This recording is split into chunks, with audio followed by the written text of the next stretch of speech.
YS Rajasekhara Reddy మరణానంతరం YS Jaganmohan Reddy YSR Congress పార్టీని స్థాపించిన విషయం అందరికీ తెలిసిందే. అనంతరం రాష్ట్ర విభజన జరగడం, ఆ తర్వాతే 2014 ఎన్నికలు రావడంతో వైఎస్ జగన్ సీఎం అవుతాడని అనేక సర్వేలు చెప్పాయి. కానీ చంద్రబాబు తన రాజకీయ అనుభవాన్ని పదులుపెట్టారు. ప్రజలకు అనేక హామీలు ఇవ్వడం, పవన్ కళ్యాణ్ని మోదీని ప్రచారంలో దింపడంతో అక్కడితో 2014 ఎన్నికల ఫలితాలు చంద్రబాబుకు అధికారాన్ని కట్టబెట్టింది.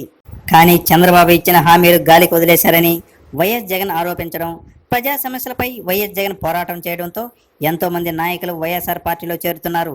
కానీ వైసీపీ పార్టీని నడిపించడానికి వైఎస్ జగన్ ఉన్న తనకి మంచి ప్లానింగ్ ఇచ్చే వ్యూహకర్త అవసరమని వైఎస్ జగన్ ఆలోచిస్తున్నారట. అందుకని ప్రశాంత్ కిషోర్ అయితే బాగుంటుందని సన్నిహితులు సలహా ఇచ్చారట.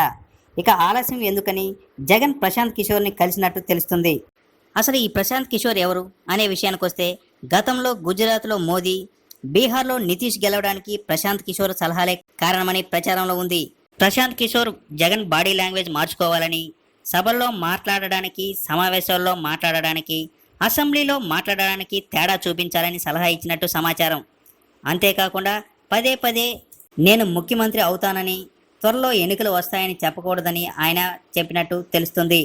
అలా చెప్పడం వల్ల ప్రజలు పదవులే ముఖ్యం, ప్రజా సమస్యలు కాదనుకుంటారని ప్రశాంత్ కిషోర్ చెప్పారట.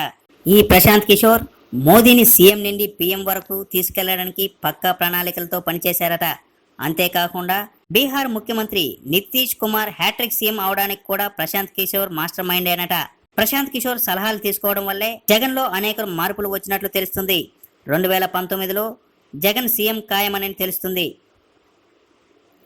ఈ వీడియో మీకు నచ్చినట్లయితే లైక్ చేసి షేర్ చేయండి. టీవీ9 ఫోకస్ని సబ్స్క్రైబ్ చేసి మీ అభిమానాన్ని తెలియచేయండి.